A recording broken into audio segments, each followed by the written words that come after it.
Guys, we are standing at a precipice of like MAGA dysfunction, okay? We talked a little bit about this yesterday, right? We're standing at this precipice of like MAGA Christianity, loosely termed, versus like the rest of the world, seemingly. And the basic Republican voters are still sort of in the middle of this shit, you know, where we're not exactly sure which way they're going, okay? I mean, a lot of them are defecting from Trump.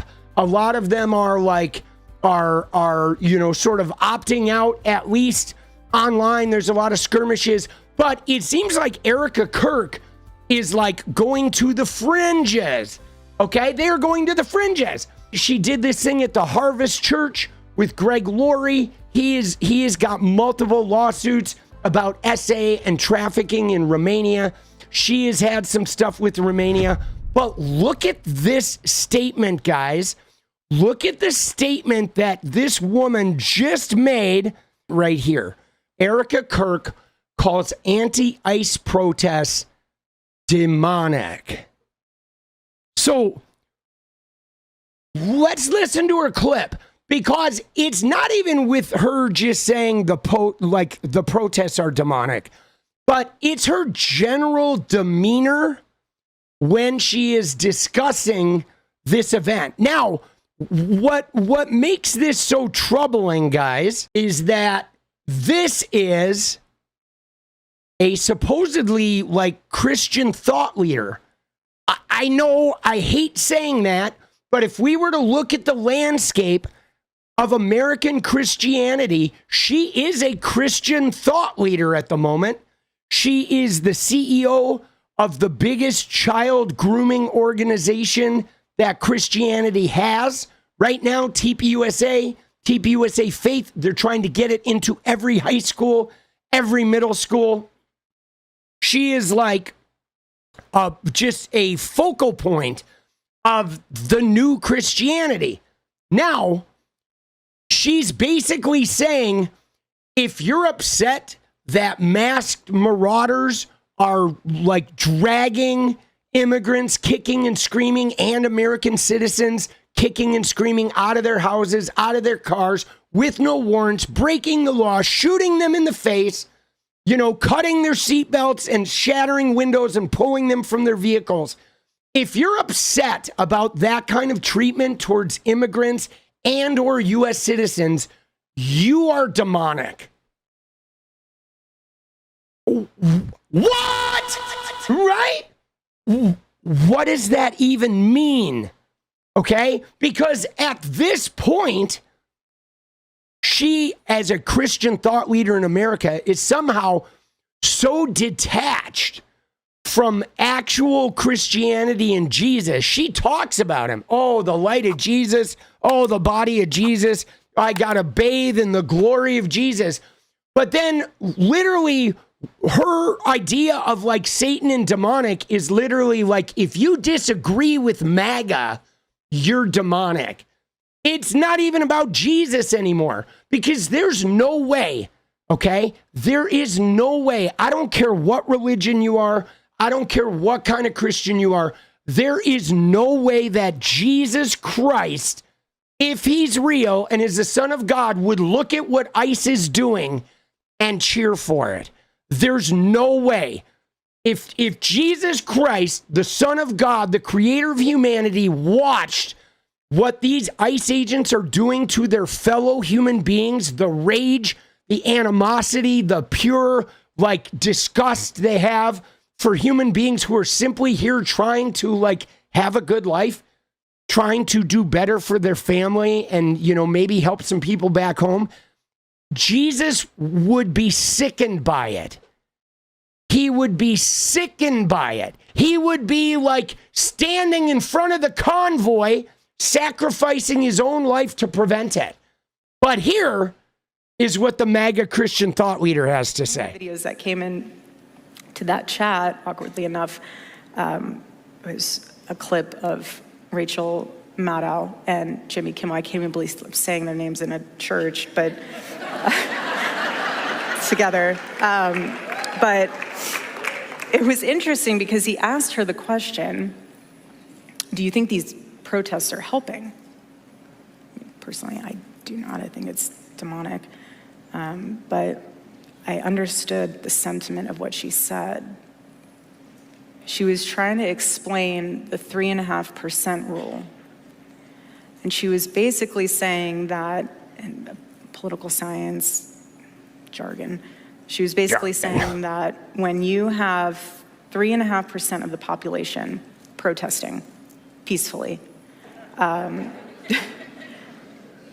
you're in nonviolent protest mode, it is very hard for Dude, she's terrible at this. To go unnoticed. And it's very hard for that to be tucked back in. It just kind of sparks. Dude, first off, she's terrible at this. The end of TPUSA will be them continuing to let her speak because she is like cold and unfeeling and awkward and like her selfishness, her self-absorption just oozes from her when she speaks. She's so offensive to even look at or listen to. But there's a couple things about this from a Christian. Okay, one is she was like completely insulting the humanity of Jimmy Kimmel and Rachel Maddow as if talking about them in church was somehow like, oh my God, they're so bad. We can't even say their names in church. Like, really? The reeking of the judgment? Like, God, she's nasty, bro. God would pick her up and spit her into the fiery pits of hell for that kind of behavior. Like, come on, bro. And then she goes in and like, oh yeah, the protests are demonic. And then she feels the need to insult the people protesting nonviolent because, oh, they're violent. Like, while excusing seemingly not being concerned about, Jonathan Ross firing a point blank bullet into the temple of a mother. I know she doesn't care about Renee Good because Renee Good was gay. So therefore these church going people think Renee Good they probably feel Renee deserved it. I'm sure they do, which we know obviously like that's not the case, but I can only imagine how they feel. You know how MAGA defends their cruelty by somehow creating the idea that the people that they're being cruel to deserve it, right? They do this, oh, she should have complied. What happened before the video started? What happened to provoke that officer's behavior? Right? You know what I'm saying? And yeah, now they're cheering for adultery. And I mean, dude, this is so out of hand, boss. It is like so like out of pocket with where they're at that the Jesus people now are completely outside of both reality and the teachings of the very prophet that they profess to like follow. I mean, isn't that crazy? Isn't that like mind-blowing? Like, how did we get here? Like, how did we get here to where like this faction of Christianity, became so rigidly, aggressively like hateful and shaming and they have the right to point the finger. You know what I mean? Like, how did we get here? Because did this really happen? Did these people really get this aggro and this bent because of pronouns or because like pride flags were like sitting on the wall? I mean, I realize that there was some blowback. They never really got over segregation. Like we've talked about this before. There is a misconception about 1964 and the civil rights thing, okay? The civil rights movement. I think most people, left-wing people, we look at it as like the civil rights movement is when America came to her senses and we decided to end segregation and to integrate our society and start working towards like peace and equity. But that's not what happened. That's what happened for the people in the North that were already integrated and already allowed people to live non-segregated.